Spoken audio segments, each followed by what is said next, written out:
the house was finally quiet. I stood at the kitchen sink, wiping the last plate dry. The sponge had worn thin, but I kept scrubbing, just to keep my hands moving.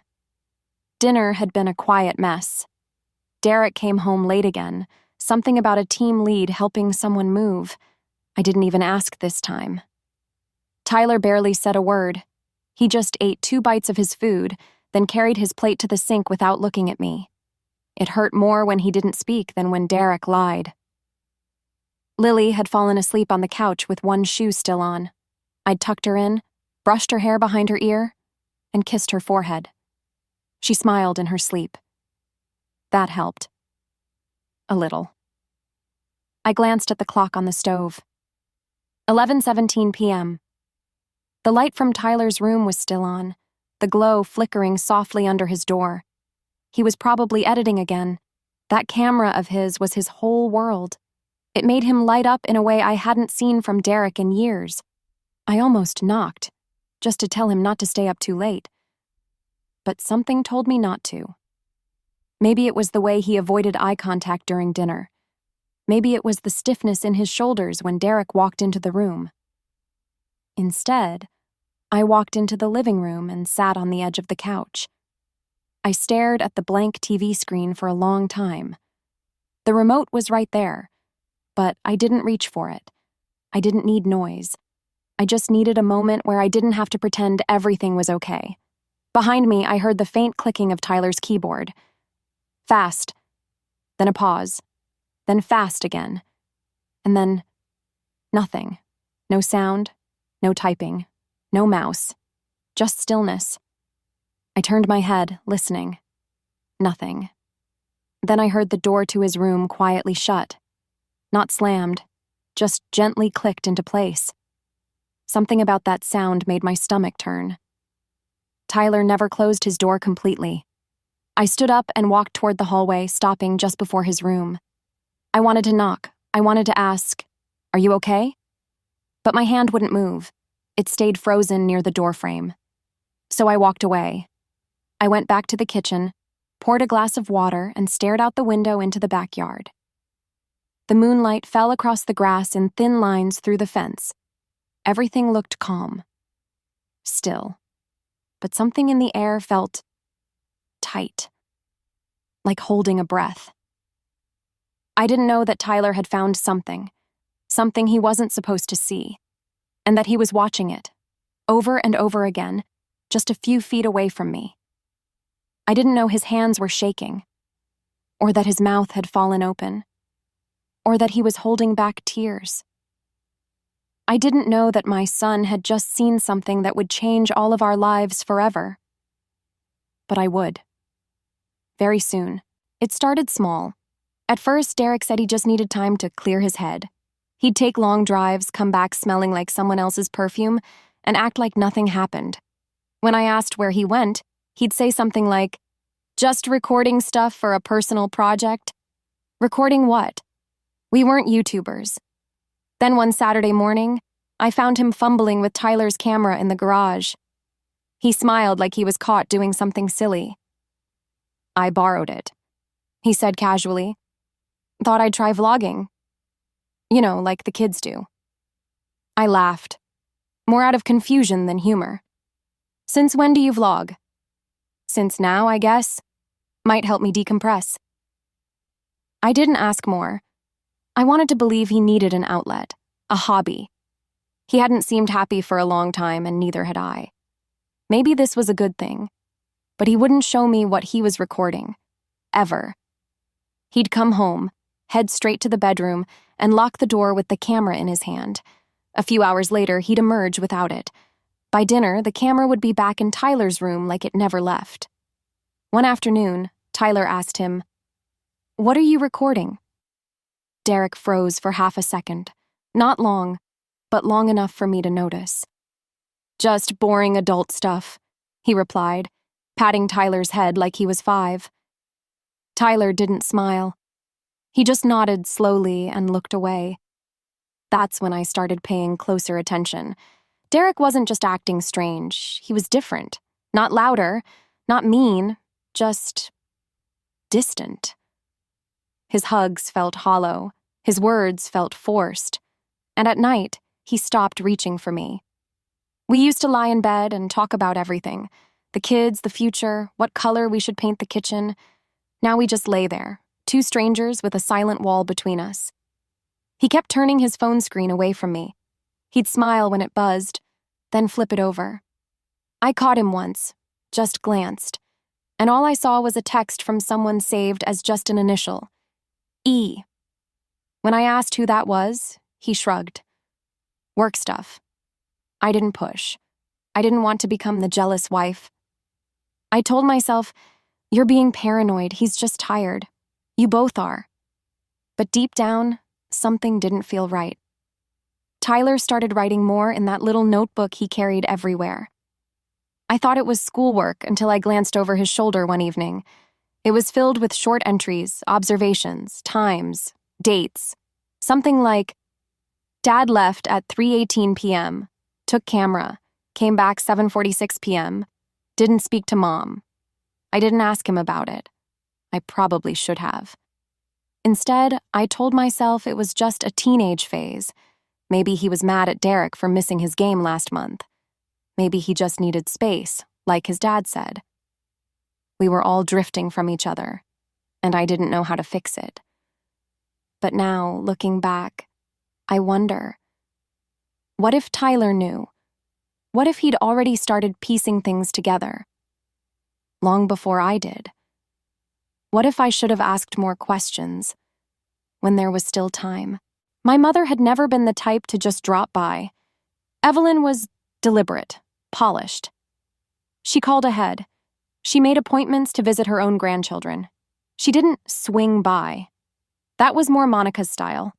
But over the last few weeks, she'd started appearing at the door with no warning, arms full of store bags, smiling wide like she owned the place. I was in the neighborhood, she said once, stepping inside before I could even answer. Thought I'd bring you some new dish towels. The ones you had were getting sad. I laughed politely. It's what I always did around her. But it felt forced now. She stayed for hours that day, offered to help me reorganize the kitchen drawers, then sent me off to rest while she sorted them. When I came back, Derek had come home early. They were laughing in the living room. I paused in the hallway and watched. My mother was sitting on the armrest of the couch, leaning in close, whispering something in Derek's ear. He smiled. My stomach sank. As soon as they noticed me, she sat up straight and said, "Oh, we were just talking about work. He's under so much pressure. Poor thing." Derek barely looked at me, just nodded and changed the subject. That night, I couldn't sleep. It wasn't jealousy. It was confusion. That moment played on a loop in my head. The closeness, the whispering, the way Derek didn't seem surprised she was here. The next time she showed up, she brought lunch from a place Derek liked, not me. And again, she stayed until he got home. I offered her tea in the kitchen, hoping for a moment alone with her, but she brushed me off. "I'll wait in the living room. Derek said he'll be home any minute." She called him Derek, not your husband or my son-in-law, just his name, like they were old friends. It made my skin itch.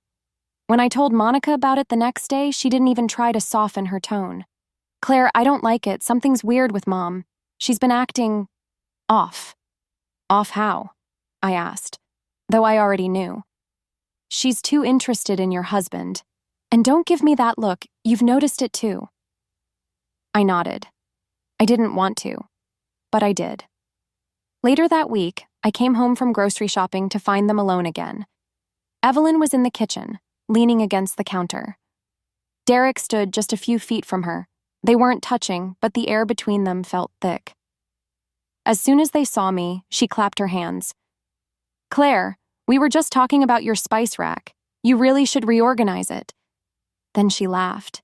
Derek forced a chuckle like he was catching up to the joke. I stood there frozen, holding 2 heavy grocery bags. That night, I told myself maybe I was overreacting. Maybe I was tired, stressed. Marriage does things to the brain. And my mother, as difficult as she was, would never cross that line. Right? But then I remembered how she'd touched Derek's arm when she laughed, just lightly, just for a second, and the way he didn't flinch. That image stayed with me. I couldn't shake it. And for the first time in my life, I looked at my mother and felt afraid of her. Tyler had always been quiet, observant in a way that made even adults uncomfortable sometimes. He noticed things. He remembered details. And he never said more than he needed to. But lately, he'd gone even quieter. At first, I thought it was just teenage mood swings. Then I started seeing it, the way he watched his father. His eyes would follow Derek across the room like he was studying a stranger. When Derek spoke, Tyler wouldn't respond right away. He just stared at him for a beat too long, like he was measuring something. I caught him one night in the hallway, crouched outside his own room. He was holding his camera like it was fragile glass, scrolling through something on the screen. When I asked what he was doing, he jumped. "Just checking battery," he said. But the battery indicator was full. After that, I noticed he started backing up everything. His laptop was always plugged into an external hard drive. He kept little memory cards hidden inside a sock drawer. I only found that out because I was doing laundry and felt one through the fabric. I didn't say anything. I didn't know what to say. One afternoon, I saw him copying files from his SD card to a folder labeled Fragments. I asked him what it meant. "Just pieces," he replied. "Clips. They're not really a full video yet." Then he closed the folder. There was something in his voice, hollow, like he'd been carrying a secret too big for his age, and something in his eyes that scared me more than anything else. He wasn't surprised. He was processing something slowly, painfully, like he had already seen too much.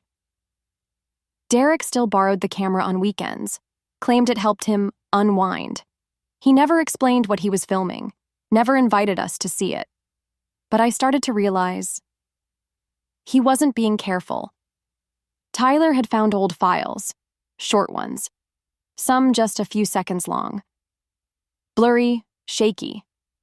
Most were from odd angles, like someone had forgotten the camera was recording. But they weren't accidents. Not to Tyler. One clip, he told me later, showed someone, my mother, sitting on our couch, holding a wine glass, leaning in way too close to Derek's face. It cut off suddenly. Another showed Derek in the mirror, adjusting his shirt. He looked nervous, like he was about to meet someone. Then a hand appeared, manicured fingers, red nails, and brushed something off his shoulder. Tyler started stitching them together. Quietly. Carefully. Like he was solving a puzzle nobody knew existed. I didn't know that. Not then. I only saw the changes, how he barely spoke during meals, how he flinched when Derek entered the room, how he refused to sit next to Evelyn anymore, even though she smiled at him like nothing was wrong. He didn't trust her. I could see it plain as day. And worst of all, he didn't trust me enough to say why. One night, I heard him whispering through his bedroom door. "Just hold on a little longer," he said to himself. "Just until the BBQ." I stood there in the dark hallway, heart pounding, not even knowing what I was hoping for. Or dreading. Something was coming. I felt it. And my son, my sweet, quiet son, was right in the middle of it. When Dad told me he wanted a BBQ for his 70th birthday, I was relieved. Not just because it would be simple, burgers, music, lawn chairs, but because it felt like the perfect excuse to gather everyone without tension.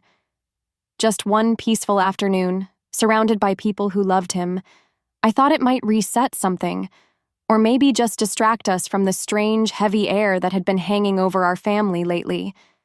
Evelyn offered to help, of course. She always did. "I'll handle the food. You just show up and smile," she told me over the phone.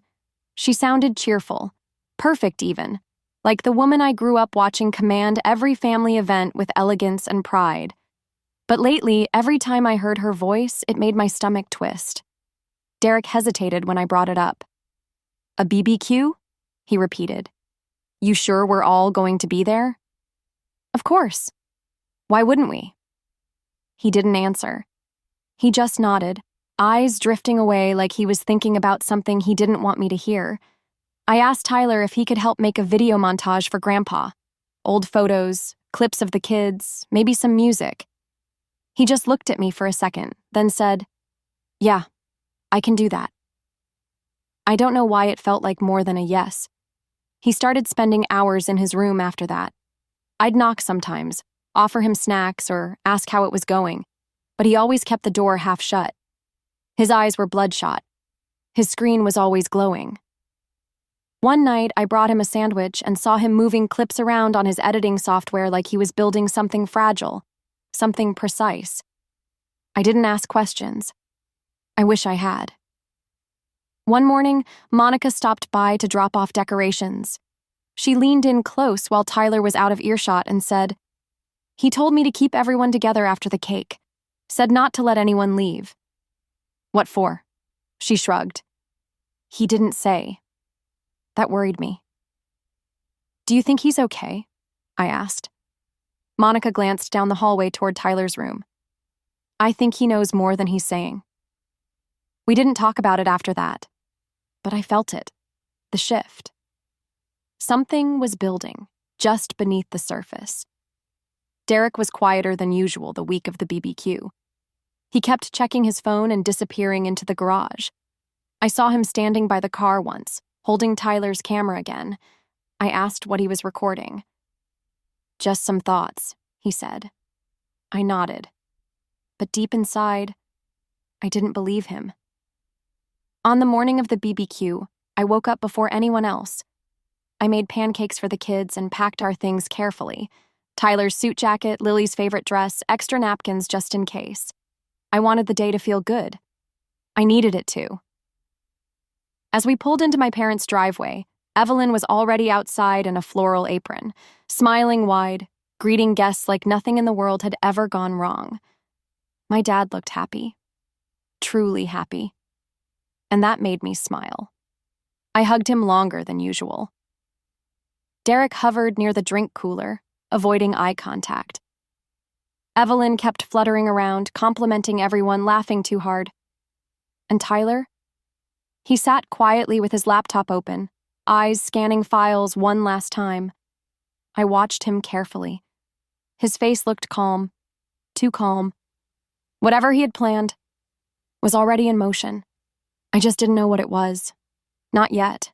The sun had dipped low by the time we finished the last of the barbecue. Dad looked happy, the kind of happiness I hadn't seen in him in years. He wore the same blue button-up he always saved for special occasions, and there was barbecue sauce on his collar. He didn't care. He was laughing, surrounded by friends, grandkids, and his favorite songs playing softly in the background. I stood off to the side with a paper plate in my hand, half-eaten burger still on it. I was watching Tyler. He was moving with purpose. He waited until the plates were cleared and people were gathered near the backyard screen we'd set up, the one we always used for old family slideshows and birthday videos. He walked over, laptop in one hand, USB stick in the other. "I made something for Grandpa," he said, plugging it in without looking up.